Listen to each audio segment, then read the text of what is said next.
right, so listen to this. We're going to do a deep dive into the Ashanti Uprising of 1900. Okay. But not just any part of it.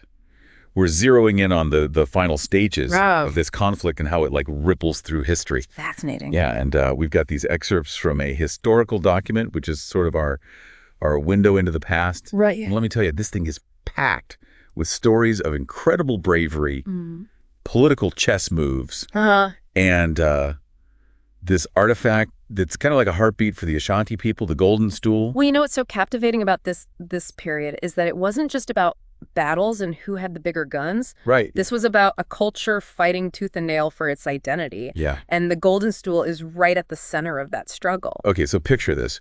July 17th, 1900, British forces have just pulled off this major relief mission in the besieged city of Kumasi. Huh? But they're not out of the woods yet. Right. They've got wounded supplies running low, and the Ashanti forces are still a very real threat. I bet. Lurking in the shadows. Yeah. So what happens?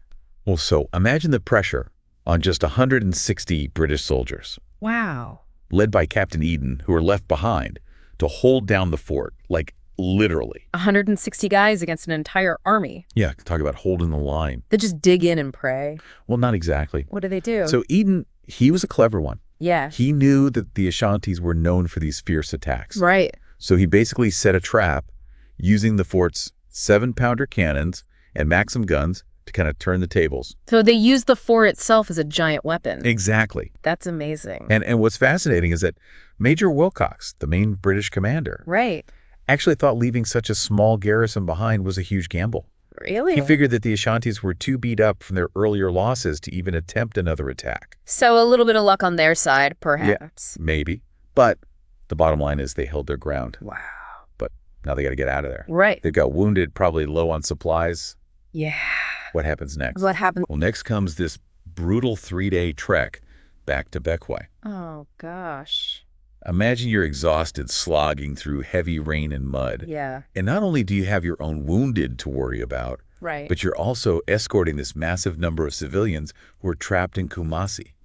Talk about pressure. Yeah, recipe for disaster. Absolutely. But it's a testament to their sheer grit and determination. Yeah. You know, but it also gives you a glimpse into the harsh realities of war, especially for those caught in the crossfire. Of course. But the story doesn't end there, right? Help was on the way. So what happened? Right on cue, Lieutenant Colonel Moreland arrives with fresh troops from Nigeria. Okay. They don't waste any time launching a counteroffensive, hitting the Ashanti hard and fast. Counterattack, more like a surprise party. Yeah, you could say that on July 22nd, they launched this surprise attack on Kokofu, which was a strategically important town for the Ashanti. Right. They completely routed the Ashanti forces and captured much-needed supplies, delivering a major blow to their ability to keep fighting. So Kokofu was more than just a town. It was a lifeline for the Ashanti forces. Exactly. And as if that wasn't enough, more reinforcements kept pouring in for the British. Really? Seeks the Central African Regiment they were building a force to be reckoned with. I bet the Ashanti weren't giving up, though. Oh, not a chance. Yeah. But with his forces bolstered, Wilcox, after recovering in Kumasi, decides to take the fight directly to the Ashanti heartland. Okay. He launches what were known as flying columns. Flying columns, what's that? Some kind of special unit. Essentially, it's a tactic that emphasizes speed and mobility. Okay. Small, highly mobile units, often mounted or lightly equipped, they could strike, quickly disrupt enemy movements, and then vanish back into the bush. Right. Perfect for the challenging terrain of the Ashanti territory. So hit and run tactics. Yeah, pretty effective. Yeah. And one of their most decisive victories using these flying columns happens at the Battle of Obasa on September 30th. Okay. The Ashanti forces are dealt a crushing defeat. That must have stung. Yeah. To add insult to injury, the British then go on to demolish the fort and town at Kokofu, Right. a place that had been a thorn in their side for a while. Wow. Talk about sending a message. So it seems like the British had figured out a way to counter the Ashanti's hit-and-run tactics. Yeah. But let's be honest, no battle plan is foolproof. Right. Was there anything the Ashanti did that caught the British off guard?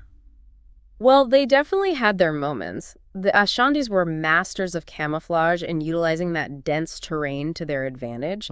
Their initial attacks were always fierce, often catching the British off guard. I can only imagine. And then they would melt back into the jungle before the British could fully respond. Wow. Kept the British on edge. And I bet there were acts of bravery on both sides of this conflict. Any stories that really stick out? Absolutely.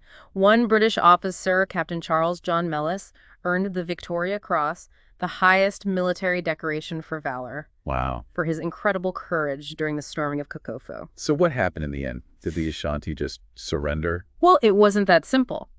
The Ashanti were forced to accept British rule, and their territory was formally annexed into the British Empire.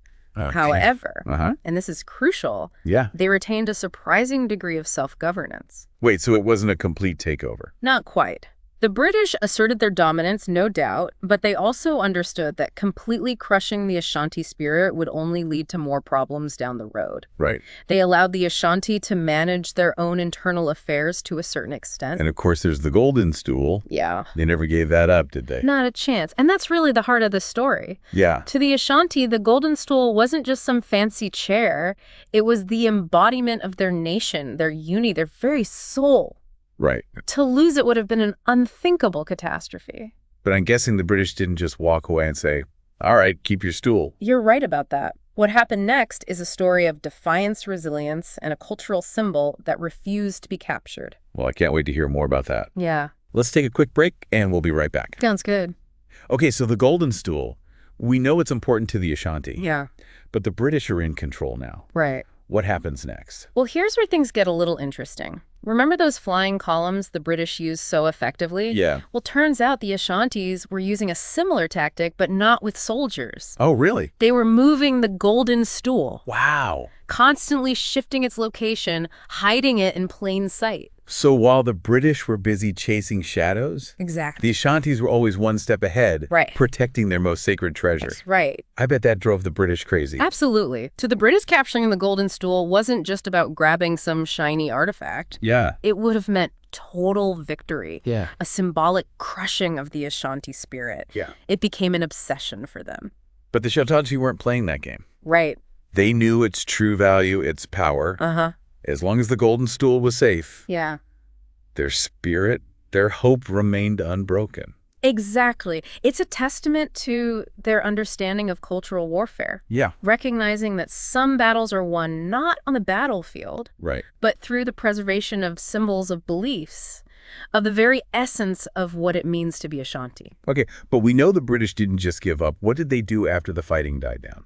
Well, in 1901, they arrested several Ashanti leaders, including the Queen Mother Yaa Asantewaa, Oh, wow. and exiled them to the Seychelles Islands, thousands of miles away. Exile. That sounds harsh. It was. What was the thinking behind that?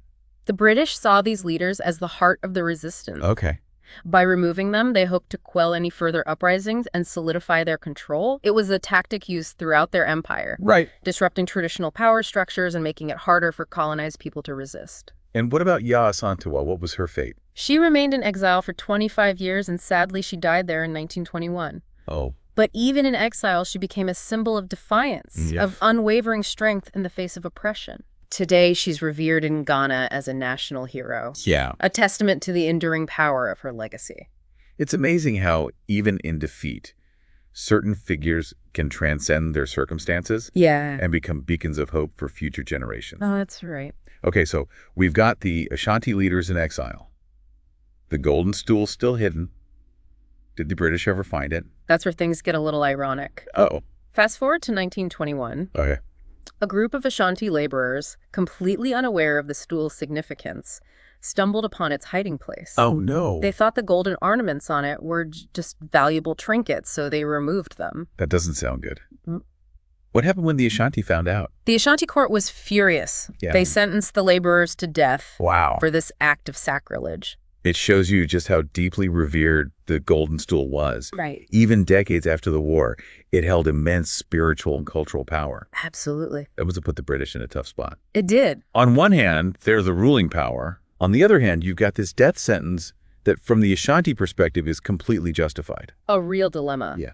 The British ultimately intervened and commuted the sentences to exile, Oh. recognizing the potential for further unrest if they allowed the executions to proceed. Makes sense. It highlights the complex realities of colonial rule, where navigating cultural sensitivities and maintaining order often collided. So the Golden Stool was never captured by the British. Mhm. It remained this symbol of resistance, hidden away, waiting for the right moment to reemerge. Exactly. It became a potent symbol of Ashanti resilience, a testament to their refusal to be completely dominated. Yeah. And when Ghana finally gained independence in 1957, the Golden Stool was there to greet the new nation, That's incredible. taking its rightful place as a national treasure. Speaking of the British perspective, didn't someone back in England actually criticize their own government's obsession with the Golden Stool? You're right. In 1901, a British member of parliament named David Lloyd George, who would later become prime minister, called the pursuit of the Golden Stool a foolish policy. He criticized his own government during a war. That's bold. He was appalled by the number of Ashanti casualties. Right. Seeing the whole pursuit of the stool as a costly distraction from the real issues at hand. He even pointed out the irony of it all. The British were fixated on capturing a symbol while real people, real lives were being lost. It's a powerful reminder that even within empires, there are dissenting voices, those who question the methods and justifications of their own governments. Absolutely. It really makes you think, doesn't it? It does. About the human cost of war, about the different ways people value things, and about the power of symbols to inspire, to divide, and ultimately to endure. Yeah. So the war is over. The Ashantis are under British rule, Right. but they've held on to their golden stool. They have. What happens next? What's the legacy of this conflict? Yeah, what happens? Well, the Ashanti Uprising wasn't just a blip on the radar of history. It had a lasting impact on the region, shaping everything from cultural identity to the fight for independence. So we've got this fascinating mix. The Ashanti people are now part of the British Empire, but they've managed to hold on to their traditions. Their leaders are in exile, and their golden stool is still hidden away. How did all of this play out in the long run? Well, the Ashanti Uprising wasn't just some isolated event. It had ripple effects that shaped the entire region. Think of it as a turning point. Before the uprising, the British had been steadily expanding their influence in the Gold Coast, often through treaties and agreements with local chiefs. But after the uprising, their approach changed. They took direct control, imposed their laws and systems, and really tightened their grip on the region. So the uprising backfired in a way. It made the British crack down even harder. In some ways, yes, but it also had the opposite effect. The Ashanti had shown they wouldn't go down without a fight. They had defended their culture, their land, their very identity. This spirit of resistance, this unwillingness to be completely subdued, became a source of inspiration for other groups in the Gold Coast who were also chafing under British rule. So like a spark that ignited a larger fire. Exactly. The memory of the Ashanti Uprising, particularly the fight to protect the Golden Stool, became a powerful symbol of resistance. It helped to foster a sense of shared identity, a common enemy, and ultimately a shared goal, independence. Speaking of the Golden Stool, we've talked about its cultural significance, but how did its survival actually play into this growing movement for independence? Think of it this way. The Golden Stool was more than just a symbol of Ashanti power. It was a symbol of defiance of the Ashanti spirit that the British could never truly conquer. Its survival embodied the idea that Ashanti culture, Ashanti identity, could endure even under the most challenging circumstances. And that was a powerful message, not just for the Ashanti people, but for all those who yearned for a free Gold Coast. A Gold Coast that would eventually become Ghana. Okay, but we're still missing a piece of the puzzle here. The British gave out medals to their own soldiers after the war, right? What about the Ashanti? Were they just written off as rebels, or was there any recognition of their side of the story? You're touching on a really important point here. For a long time, the Ashanti perspective was largely ignored or downplayed in the historical accounts. But as the years passed, and especially as Ghana moved towards independence, there was a growing movement to re-examine the past, to tell the Ashanti side of the story. And that included recognizing the bravery and sacrifices of the Ashanti warriors who fought in the uprising. So how did that change things? How did people start to see the Ashanti uprising differently? Think about Kumasi, the city at the heart of the conflict. Today, you'll find memorials not just to the British soldiers who died in the fighting, but also to the Ashanti warriors who fought for their homeland. You'll hear stories of their courage, their strategic brilliance, their unwavering commitment to their cause. It's a more nuanced, more complete picture of what happened, one that acknowledges the complexities and the human stories on both sides of the conflict. It's amazing how history can be rewritten, how perspectives can shift, and how symbols like the Golden Stool can take on even deeper meaning over time. So what's the final takeaway here? How did the Ashanti Uprising ultimately contribute to the birth of an independent Ghana? It's not a simple cause and effect situation, but what the Ashanti Uprising did was plant a seed. It showed that resistance was possible, that the British Empire wasn't invincible. It helped to forge a sense of shared identity among the diverse people of the Gold Coast. And perhaps most importantly, it kept the flame of hope alive. The hope for a future where Ghana would be free to determine its own destiny. That's incredible. From a desperate last stand in Kumasi to the hidden Golden Stool, this deep dive has been a wild ride. We've gone from military tactics to cultural clashes and seen how the spirit of resistance can echo through generations. And that brings us to a final question for you, dear listener. How do we ensure that these stories of resistance, of cultural resilience, continue to be told and understood, not just in Ghana, but around the world? How do we learn from the past, not just to commemorate it, but to build a future where every culture, every identity can flourish freely? It's definitely something to think about. Thanks for joining us on this incredible journey into the heart of the Ashanti uprising. Until next time, keep exploring, keep questioning, and keep diving deep.